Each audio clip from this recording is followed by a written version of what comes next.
মেয়েকে আড়াল করে মেহরাদের মুখোমুখি ছড়া দেহ টান টান করে দাঁড়িয়েছে সায়ন তালুকদার। চোখে মুখে ক্ষুব্ধতা। মেয়েকে অনেকক্ষণ হবে কেন্দ্র থেকে বের হতে না দেখে বাধ্য হয়ে ভেতরে এসেছেন তিনি। এসে দেখে ক্লাসরুমের বাহিরে আদনান আর দীপ দাঁড়িয়ে। যা বুঝার বুঝে ফেলেছিল উনি। এত ট্রিক্স ও ছেলেটার তীক্ষ্ণ বুদ্ধিমত্তার কাছে হার মেনেছে ভেবে দীর্ঘশ্বাস ফেলেছে। বন্ধ দরজা খুলে ভেতরে এসে দেখে মেয়ে তার মেহরাদের সামনে আতঙ্কিত অবস্থায় দাঁড়িয়ে। নিজের কাছে এনে মেয়ের ঢাল হয়ে বাতিজার সামনে দাঁড়িয়েছে সায়ন তালুকদার। রুক্ষ রগরগে কণ্ঠে জবাব চেয়েছে, have you lost your mind? কী করতে যাচ্ছিলে তুমি? ওর গায়ে হাত তুলতে? মেহরাদ বশম করে দেওয়া দৃষ্টিতে দেখছে চাচ্চুকে। ফুঁসছে গুরোখা সাপের মতো। চাচ্চুর কাছ থেকে সে এই লুকোচুরি কিছুতেই আশা করেনি। তাই ছড়া গলায় তেজ ঢেলে বলল, তুলব, 100 বার তুলব। ও এটাই ডিজার্ভ করে। পালিয়ে বাঁচতে চেয়েছিলে আমার কাছ থেকে? কি ভেবেছিলে আমি কখনো সুস্থ হয়ে ফিরব না? বিছানায় পড়ে থাকবো? মেয়েকে অদমের সাথে রাখবে না? ভালো ছেলে দেখে বিয়ে দিবে? তোমরা এত নিচ মেন্টালিটির? Same on you. বলেই একদলা থুতু ফ্লোরে ফেলল মেহরাত। ভেতরে টকবক করছে লাবা। কিছুতেই নিজেকে স্থির রাখতে পারছে না। এদিকে মেহরাদের মুখে এসব কথাবার্তা শুনে কপাল গোটালো সায়ন তালুকদার। ছেলের কথা শুনে বুঝতে বাকি নেই ছেলেকে যে কেউ এইসব শুনিয়েছে তাদের বিরুদ্ধে। আরও একবার মনে মনে দীর্ঘ নিঃশ্বাসে ফেলল মনুষ্য প্রজাতির উপর, এই জগতের উপর। মানুষ নিজের স্বার্থের জন্য কত কিছু করতে পারে তা নিজের আপন মানুষদের না দেখলে কখনো বুঝত না সে। বাবার পিছু দাঁড়িয়ে অশ্রু বিসর্জন দিচ্ছে সুব্রতা। আগে কি হবে তার কিচ্ছু জানা নেই, কিন্তু এই মুহূর্তে মেহরাদের মুখ থেকে নিষ্কৃত হওয়া প্রতিটি শব্দ যেন ধারালো ছুরির ফলার মতো তার হৃৎপিণ্ড ক্ষত বিক্ষত করে দিচ্ছে। কথাগুলো যেন এক একটি তপ্ত কাছের কণা বুকের গভীরে বিঁধে যাচ্ছে। সে এতদিন কষ্টে পেল, আবার একজনের কাছে অপরাধী হয়ে রইল। তার জীবনটাই বৃথা। সে যার মতো করে তাকে তাদের জন্য ব্যবহার করে এত মূল্যহীন করে দুনিয়া পাঠানোর জন্য রবের প্রতি তার খুব অভিমান জমল। এত অভিমান, অনুরাগ, অনুযোগ সব মিলিয়ে ভেতরের জমাট বদ্ধ অনুভূতিগুলো মেয়েটার দু চোখে যেন কালবৈশাখীর তাণ্ডব নামিয়ে এনেছে। দু চোখ ছাপিয়ে কুলগেশা কোনো জলোচ্ছ্বাসের মতো আছড়ে পড়েছে। অজর-ধারায় জড়তে থাকা চোখের জল যেন এক অনিয়ন্ত্রিত স্রোতে পরিণত হয়েছে। সুব্রতার কান্নার শব্দে মেহরাদের কান সহ মস্তিষ্ক পর্যন্ত দিক আগুন জ্বলছে যেন। সুব্রতার দিকে ব্যগ্র হাতে থাবা বাড়িয়ে চাপা কণ্ঠে শিশি উঠল সে। মরা কান্না জুড়েছে কেন? এখন বেঁচে গিয়েছি বলে কাঁদছে, নাকি আবার আমার সাথে থাকতে হবে বলে কাঁদছে? এই স্বার্থপর মেয়ে, এই জবাব দে, আমাকে বল, এতটা স্বার্থপর কবে থেকে হলে? অ্যাক্সিডেন্টের আগেও তো আমায় ছেড়ে যেতে চাসনি, এরপর কিভাবে পারলি? চোখের আড়াল তো ও মায়ার আড়াল। যে সামনে থেকে গিয়েছি অমনি বলে গিয়েছিলি আমায়, এত ঠুনকো তোর ভালোবাসা ছিল? কান্নারত সুব্রতার বাহু চেপে সায়ন তালুকদারের পিছু থেকে নিজের সামনে আনতে আনতে জিজ্ঞেস করছিল মেহরাদ। সায়ন তালুকদার গর্জে উঠলেন, পাগল হয়েছ? কিসব বলছো? যা খুশি তাই মনে করতে পারো তুমি, কিন্তু আমার মেয়ের গায়ে একদম হাত দেবে না মেহরাদ। আমি ওর বাবা, এখনো জীবিত দাঁড়িয়ে আছি ওর সামনে। ওর কষ্ট হচ্ছে, ছাড়ো তুমি ওকে, ছাড়ো বলছি। সুব্রতা পায়ের ব্যথায়, বাহু চেপে ধরা হাতের ব্যথায় চোখ মুখ খিচে রয়েছে। কি অসহ্য যন্ত্রণা হচ্ছে। অসহায়ের মতো সহ্য করছে সব। আদনান আর দীপ রয়েছে ক্লাসরুমের বর্তমানে। আদনান মেহরাদকে ছাড়াতে চেয়ে বলল, কি করছিস? এতদিন পাগলের মতো খুঁজে বেরিয়ে এখন পেয়ে এমন করছিস কেন? মেয়েটার কষ্ট হচ্ছে তো, ছাড় ওকে তুই। পাগল আমি যে দ্বিতীয়বার হাত ছাড়া করব? আমার কাছেই রাখবো। বেঁচে থেকেও প্রাণহীন এক দেহ বয়ে বেড়াচ্ছিলাম। প্রাণহীন বেঁচে থাকার স্বাদটুকু তিলে তিলে বুঝাবো ওকে আমি। ঠিক কতটা সুখী ছিলাম এতদিন। দাঁতের দাঁত চেপে বলল মেহরাদ। ছাড়ো ওকে মেহরাদ, মেয়েটার কষ্ট হচ্ছে, ওর এমনিতেই সমস্যা, অসুস্থ হয়ে পড়বে। সুব্রতাকে নিজের কাছে নিতে চেয়ে বলে উঠল সায়ন তালুকদার। মেহরাদ দিল না, জোর খাটিয়ে নিজের কাছেই রাখল। তাচ্ছিল্য হেসে বলল, খুব ভালো অভিনয় শিখেছ বাবা মেয়ে, নোবেল ডিজার্ভ করো তোমরা। এখনও কি সুন্দর অভিনয় করে যাচ্ছ, কি ভেবেছ? এসব বলে আবার আমার কাছে থেকে পালিয়ে যেতে পারবে? অবশ্য এখন তো পালানোর কোনো কারণ দেখছি না। এই যে দেখো, আমি সম্পূর্ণ সুস্থ, তোমার মেয়েকে একদম ভালো রাখতে পারবো, কোনো অসলক্ষমের সাথে সংসার করতে হবে না।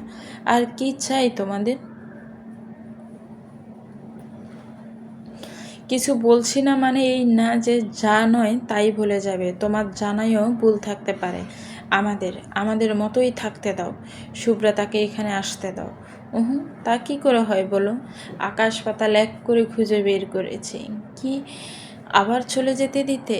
আমার কাছেই থাকতে হবে। থাকতে না চাইলে বন্দি হয়ে থাকতে হবে, তবুও শেষ নিঃশ্বাস অবধি আমার কাছেই থাকতে হবে। তুমি সীমা অতিক্রম করছো মেহেরাত।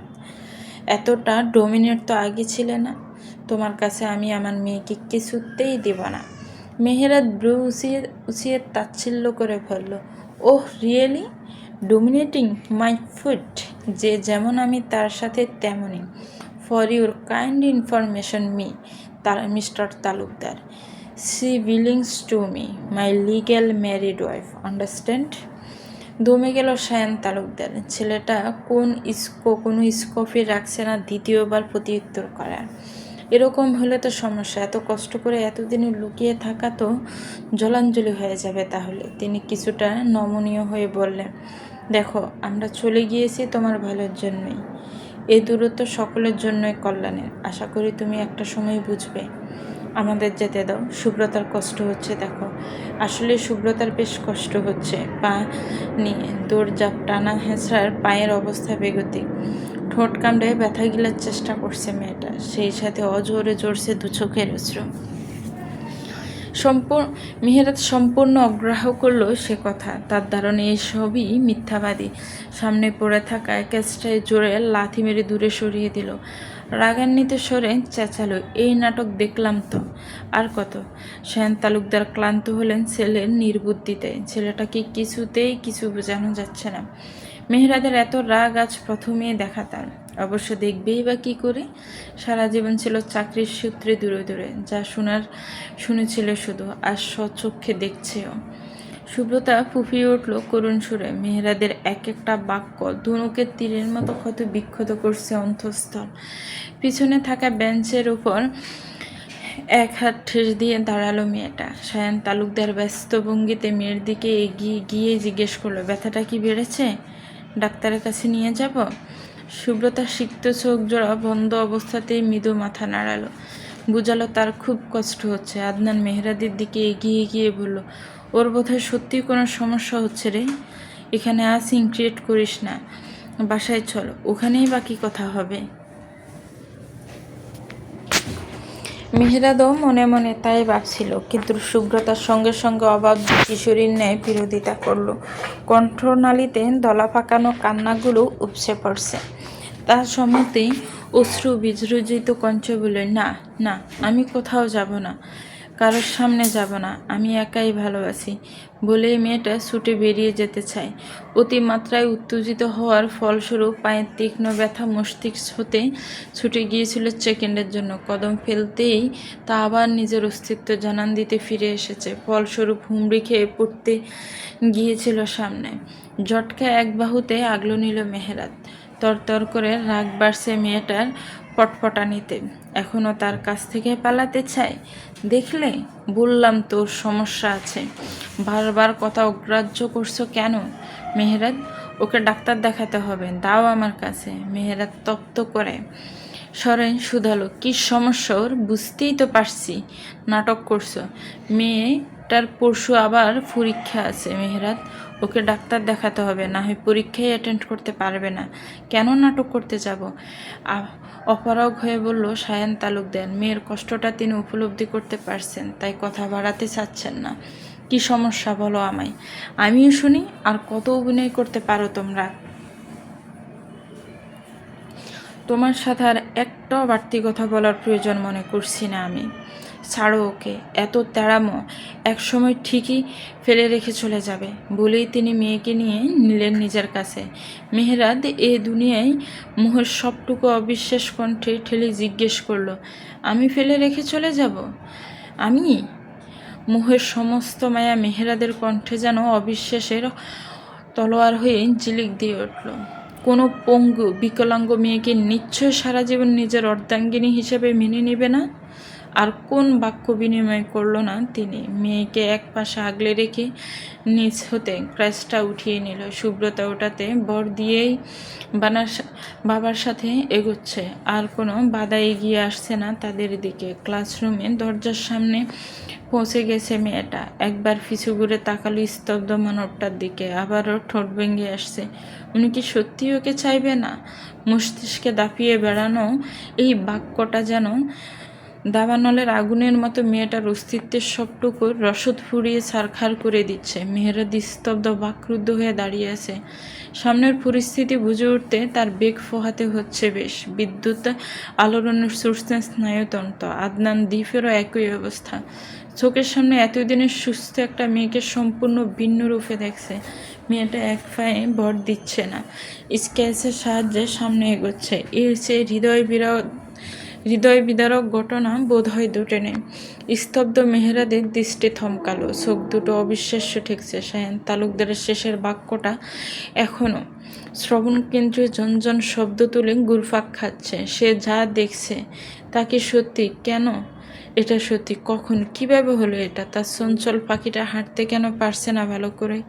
এই অশ্রুপাত কি সব তাহলে সত্যি? নিজের সবটুকু কষ্ট লাঘব করতে সুব্রতার এতটুকু ক্লেশানুভূতি যথেষ্ট ছিল মেহেরাদের জন্য। এতদিনের রাগ জেদে ঘুরে ওঠা তপ্ত পর্বত ধসে পড়ছে, হিমালয়ের টলেছে। নিজের বিরহ কষ্ট চাপিয়ে সুব্রতার পঙ্গুত্ব যেন পুরো অন্তঃস্থল ছেয়ে গিয়েছে। ধমকা বৈরী হাওয়ার ন্যায় এলোমেলো করে তুলল কঠোর মানবকে। সোয়াল শক্ত করে বড় বড় কদম পেলে এগিয়ে গেল ক্লাসরুমের বাহিরের দিকে। আদনান দ্বীপ বলাবলি শুরু করলো, এটা কি সত্যি নাকি? কখন কি হলো? তারা কেউ কিছু জানে না কেন?